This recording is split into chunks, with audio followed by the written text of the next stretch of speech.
What's a weird thing you find attractive in people? Story 1. When someone is talking about a subject, and they're at first a little hesitant to sound too enthusiastic, but you can tell they're really wanting to discuss it, and then you mention find it interesting, and suddenly they're telling you about bones in a parking lot, or the lucky find of some rusty coins with all the excitement of a kid at Christmas.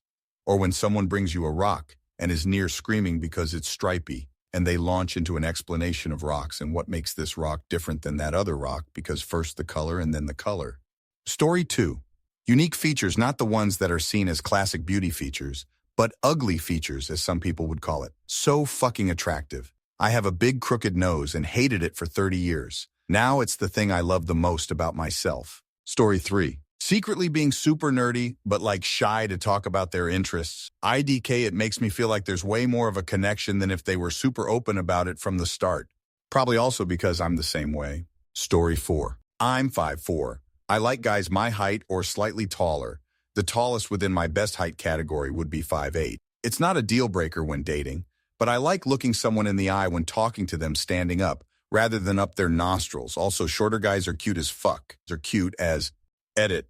I didn't mean I like all short men, I like the hot ones. Story 5. Scars, crooked bunny teeth, socially awkward people with idgaff though attitude, back of the neck, baby hairs, being fragile and sensitive, guys being slightly to moderately muscular without being absolutely ripped, just hands in general, nonchalant, fuck everything and peace out attitude, people singing no matter how bad it is, not really punctual with a little bit of clumsiness and laziness, grown-ass people turning into babies when they are sick, people who absolutely don't care about what others might say or think and just do their own thing, being a little petty. Story 6. A woman with an overbite with stoner girl eyes and a perpetual smile just does me in. They not only look beautiful to me, they usually give off really nice vibes. Sure, I'll get in your unmarked van, lady. Story 7. Interest in poetry and classical novels. I don't really know why, but that's insanely hot to me. They are interesting and have a way with words. Unfortunately, I think it's very rare, especially in this generation. I'm in college, and I've only met one man like this in my entire life, who was a decade older, and was surprised to know that I read a lot as well. I wish people would step out of their social media and video game abyss and read more, and read books of quality. It's incredibly attractive, stimulating, and makes for beautiful conversation. Story 8. I find people trying to be better attractive. When I see an old fat guy or a fat girl at the gym struggling to do a simple workout, I want to go over to them, tell them I love them and support them, and cheer every 3-pound bicep curl or every 2 MPOF step on the treadmill. People willing to get out there and make a change. People willing to go out there, warts and all, and try. I fucking love those people and find them extremely attractive. I'm attracted to their souls. Edit. They help me so much. I was that old fat guy that could barely walk once. Seeing someone else on that journey gives me hope for myself. Story 9. People who like being wrong. I love being wrong. If someone shows me that I'm wrong, it means I have learned something new and I'm marginally better than I was the day before. Even if I'm not fully convinced that I'm wrong, I do get to hear and learn about another perspective on any topic, which is awesome. I like seeing that trait in other people. It means we can have really awesome conversations about a wide range of topics. That mental stimulation is super attractive. But all too often, people view being wrong as being inferior or small. They react as if they are being personally attacked, which is an instant turnoff. Story 10. There's a thing where people who have had braces/orthodontics earlier in life have a slightly different way of talking/the way their jaw moves. My brain always picks up on it, and I find it really attractive because the first girl I fell in love with had this. The only example I can think of off the top of my head is the lead actress in Fringe. Story 11. Treating me with respect, like just a general concern for my well-being, I find very attractive. I know that shouldn't be weird, but based on the partners some people in relationship _advice are choosing, it's starting to seem weird. Story 12. A guy who doesn't look like he spends too much time looking in a mirror, like a flannel shirt, basic jeans, a simple haircut. If he looks like he uses more products than me, for some reason, I worry about him being vain and superficial. Also a man who can fix things. Story 13. Foraging, survival, knowledge, and skills. Nothing is sexier to me. I forage alone, so I don't witness many other people foraging edibles that are new to me. But it was an attractive person doing it right in front of me, I would faint. Also, chopping wood gets me all hot and bothered because I can't do it. I'm very feeble and my wrists would just snap. I have to baton wood apart with a knife or cut little sticks apart with a pocket chainsaw. Also, blacksmithing and flint knapping are hot and self-explanatory. Story 14. When I can see gums above a woman's upper teeth when she smiles, I automatically like her better. I love it. Lots of people specifically dislike it or even think it's gross. Not me. I have no idea why. I wonder if I subconsciously just see them as happier, like their smile is somehow bigger. Who knows? Come to me, my smiley gummy beauties. Story 15. Earnest joy of a hobby, see interest. I think we all get nervous about splurging info dumps on that thing we're super into. BH 40K lore nerds, true crime fanatics, collectors, etc. There's always that one topic we find fascinating that we know we learned way too much about because we were just having so much fun. I love both sides of this. I love being the splurger and being the one being splurged to. I love knowing my nerd ramblings are being listened to even if the other person isn't as into it as me. And I love hearing something someone else finds super fun to talk about being explained in far too much detail. There's that one silly little comic that is some guy rambling and the girl like, God is such a dork. And that one is kind of super over the top. But honestly, nothing will make me want to be around you more than this. Story 16. I think the moderate use of hedging language can be attractive because it can signal open-mindedness and intellectual curiosity, as opposed to people who speak overconfidently about topics without making any room for discussion or alternative viewpoints. Story 17. Not weird, but most chubby folks think no one wants them. I look like Michelle Pfeiffer, and it's my favorite body type, LOL. It was the same for my girl crushes, big girls with warm brown eyes. A woman can be stunning with weight if her body is kind enough to her to distribute it in an hourglass shape. But don't forget, everyone is beautiful in their own way, and to certain people, so don't internalize what I just said if you don't have an hourglass. Story 18. I absolutely love when guys start yapping about niche things. I once was at Walmart with the guy I was talking to, and he started telling me about fishing hooks. I had no idea what he was talking about, but he was so into it, and I could tell he really liked talking about it. I swear that when he was telling me about those fishing hooks, it kind of made him glow, and that was so attractive. So guys, please don't be afraid or shy to tell your girls about the things you like, even if you think they might seem stupid. It makes us feel connected to you, and we love knowing about your little niche obsessions. Story 19. I find it really attractive when people get lots of smile lines, wrinkles when they smile. I'm talking around the mouth, the vertical ones on their cheeks, sun rays around the outside of their eyes. They are smiling with their entire face, and I just melt and smile back. Story 20. Quirky hand gestures. There's something about the way people express themselves with their hands that draws me in. Whether it's fidgeting, how they talk with their hands, or just unique little movements, it's like a window into their personality. Story 21. Being able to express complicated frustrations with the world with highly articulate language. It's kind of hot because we could mutually receive a bit of genuine full mask off breathing time, not being tolerated for ulterior motives, just having genuine highly intellectual banter. Also, those are the type who can pull away from the topic at hand and receive meta-level advice on the fly, like say I'm freaking out over political extremism being made normalized through the use of comedy, unprovoked jokes against political enemies. And since they're just jokes, the brainwashed, IDK don't think anyone cares, LOL, but said the main point. High degrees of articulation in speech. Story 22. I feel noting IDK, I've never really had a thought of liking anyone. Truly, I am lost with darkness, longing for something I cannot create inside my head. I have no connections with love. If I do, I don't feel them so sadly I overthink everything. I'm sorry for this post, but like I said, I'm alone. Please don't pity me. Good luck. I hope you find what you're looking for. Story 23. Recently ears. For some reason, the gentle curve of people's ears, whether they're turned out or in, big or small, I just find so beautiful. It's such an odd body detail, our ears, but so beautiful and so uniquely human. I'm in my 30s and just now really looking at them, and sometimes I have no other word to describe the feeling but awe. Story 24. I always found it odd how much some guys are put off by girls with a slightly larger nose. I knew a girl with a very pretty face, and she thought her nose made her face unattractive. It's so weird to me how much some people almost fetishize small noses. There's a lot you can do with hairstyle and makeup to make it work really well.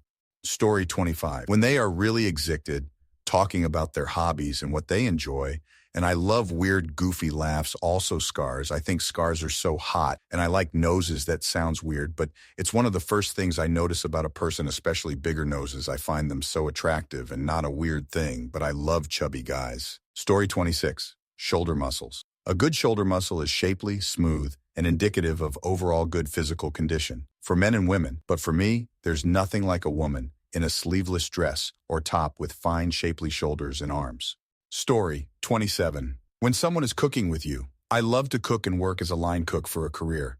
It's so attractive when I'm on the line or cooking at home and a girl is helping cook with you. I was working at a small cafe sandwich shop a few years back. It was usually two people working a shift, the cook in the back and the barista in the front. I thought one of the baristas were cute at the time.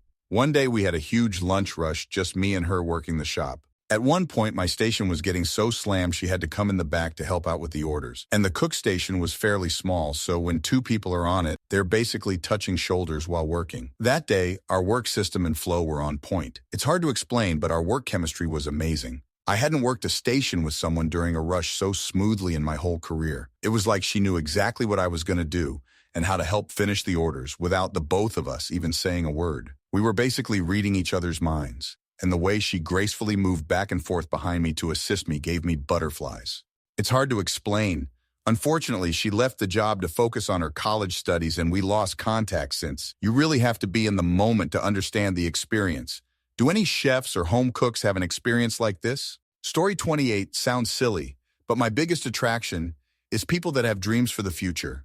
It doesn't have to be super realistic, and they don't actually have to make it come true, but to me it shows drive and ambition, along with often showing who they are as a person. Story 29, heterochromia, prosthetics, and stuff like that. I'm not trying to fetishize disabilities, but the asymmetry is just appealing, and prosthetics can be customized for so many amazing looks. I've seen people where they match their prosthetics with their outfit, and it's honestly just really attractive to me. Story 30. I just had this conversation with a friend. I personally love guys that have kind of nerdy passions, whether it's like Pokemon or an online game.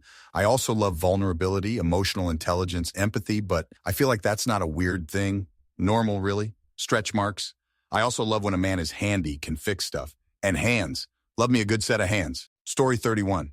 Whenever they have a particular mannerism in the way they say something. I knew a woman who said, "Nah, nah, nah, nah, nah," whenever she was disagreeing with my opinion on something or blatantly bullshit claims I was making just to get her to say that. It had a melody to it that just made me feel really happy inside. We spoke so much that I ended up doing that sometimes too. So now, whenever I catch myself going, "Nah, nah, nah, nah, nah," I smile to myself because it reminds me of her. Story 32. I guess women who are a bit dorks and into things like Pokemon. Being a little shy is kind of cute. But I swear, no matter how unattractive she was, when Arcangela dropped the lobotomy memes, I thought I'd drop my pants for a woman that did something like that, no questions asked. No Redditors, not literally, I exaggerated it a bit, but making hot memes like that is a plus for sure. Story 33. I love salt and pepper hair at the temples or in a man's beard. I also love crow's feet, smile lines, and body hair on a man. Give me a man with a permanent wool sweater or a lady with lovely little crow's feet. Something about growing into yourself and leaving it the hell alone instead of trying to hide it, Botox it, or shave it off is so lovely. I have a few male friends that I find very handsome because they are embracing their age really well. A few female friends I'm just smitten with as well for the same reasons. Just screams, I am at ease, I am steady. At the very least, I don't give a flying fuck about what anyone else thinks, and I dig it. Story 34. I like asymmetry. I think it can be beautiful in men and women alike. A jaw that is slightly crooked, which also makes their lips upturned more on one side, or their molars show more when they smile on one side. An eyebrow that is slightly more raised than the other naturally at rest. One mole above the jaw, just on one side. Only one tiny one above the lips, on the right side, which I love, and can only see if he shaves, but he never shaves, because he hates his cleft chin. Story 35. I once spent a summer with a woman who found my brain hot. Liked we'd be talking and I'd launch into some arcane math thing or talk about different physics topics and their uses, and she'd be down on her knees stopping only to ask questions.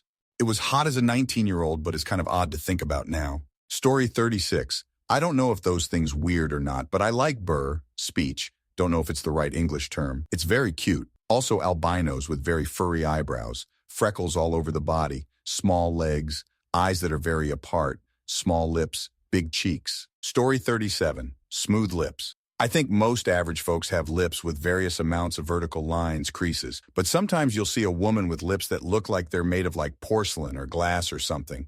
They're just super smooth looking. Whether that's expertly applied lipstick or just genetics, whatever, it makes an impression. Story 38. Having a hobby or activity that you're passionate about could literally be anything, just be into it, and ideally it has nothing to do with your job or upbringing. I find it interesting and gives a person depth. Additionally, being comfortably social in any given scenario, while also being able to be alone for an extended period of time. I don't find either extreme to be attractive, be it antisocial recluses or social butterflies that constantly need other people's attention. I.e., I would find it really attractive if some normal, average person who had a healthy social life randomly knew a lot about bookbinding and occasionally spent weekends binding, repairing books in solitude. I don't even need to be present. Just knowing that they enjoy something enough to take the time to pursue it makes them attractive, as well as them not needing me around all the time as well. TLDR, I want someone who is socially adept, motivated to learn, grow outside of work, and healthily independent. Story 39. Some lucky people have the kind of smile that reaches way past their eyes and transforms their entire face. Like they somehow radiate pure, infectious joy when they're genuinely smiling or laughing, and it feels like everybody around them is invited in on it, like you just trust them automatically. It's rare and not even exclusive to traditionally good-looking people or people with perfect teeth or anything.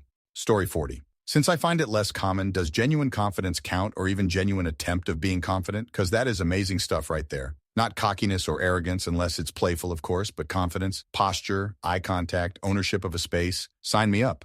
Story 41. I've been dating my boyfriend for almost a year now, but something that'll never not be attractive is the way he grabs me when I go to lay down, in his sleep. He and I work very opposite shifts, him 5 a.m. to 3:30 p.m., and me 2 p.m. 10 p. We don't see each other during the week, and he's asleep when I get home from work, and he's left for work before I'm awake. I will lay down next to him, and every day without fail, he rolls over and wraps his arms around me deep in his REM sleep. He also, I found out recently, every morning before he leaves for work, gives me 3 kisses on my forehead. I found this out on accident when his alarm woke me up, and I dozed back off and woke up to him doing it. Story 42. I feel appealing after reading through this for a lot of things I've always assumed were flaws. I have a loud but contagious laugh that I always assumed was obnoxious and a turnoff. I have freckles that I don't particularly care for. I have a prominent nose and have always dreaded people notice the bump as much I do. I have a tiny chip in my front tooth that I've always fretted over, but otherwise nice teeth. I can't seem to brush my hair, and it's usually a tad messy, which I thought came off as a tad lazy. I have self-harm scars that I always assumed people viewed poorly and tried to hide them. Thank you, Reddit, for the affirmation.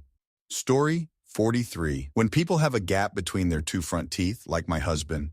When people diffuse situations by trying to make people laugh, like my husband. When people get really invested in a game, movie, show, and they talk about it like it's the next best thing to sliced bread, like my husband. In short, my husband is just a weird thing I find attractive overall. Story 44. Gray streaks in the hair. Also don't know a good way to put this, but eccentricity, I guess.